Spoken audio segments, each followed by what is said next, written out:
Justice Fanghana Bahonabada Judiciary Khaktanatana, Legislature Amasung Executive Singya Chubathodang Lei Haina, Manipur Advocate General Lenin Hizamna Fongdokrai, Wafamasi LMS Law College Imphal the Pangthokiba, International Justice Day Githoram, the Senior Advocate Asina Fongdokibani, LMS Law College Amasung School of Legal Studies, Danamanjuri University Manipur Sinduna Pangthokiba Thoramaduda, Lenin Namakha Taraduna, Mipum Kudimakta Justice Fanghan Bahibasi, Constitution Piba right ni justice haiba kanda social justice economic justice amasung political justice mapung fana fanghanba matamda miyam gi confidence su hengat hali haiki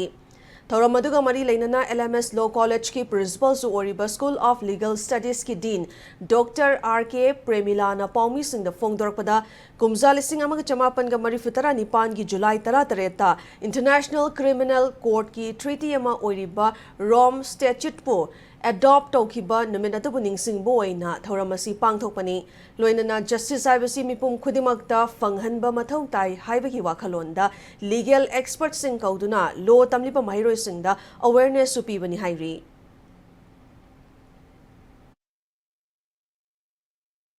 The idea of justice is inseparable from our constitution. The preamble begins with a promise to secure to every citizen justice, social, economic and political. Those are not merely inspiring words, they represent the value that guide every institution involved in the administration of justice. When we speak about justice, we often think first of courts, but justice is not the responsibility of judiciary alone. Everybody say entitled to the justice. Have say si porak na bohana bada ko gisu ko chatra sing se ko enlighten to holaga moina hayeng practice to bani khana hangde ani theng pa matam justice kaino have say people da khanghan bangamba justice se ari gai people sing se impart to bangam na bohana na bagi jamak da ko oja chatra sing su ko enlighten to han ba expert myam ko raga kholaga sing se to raga ko asi dum ta ko pangthok sabani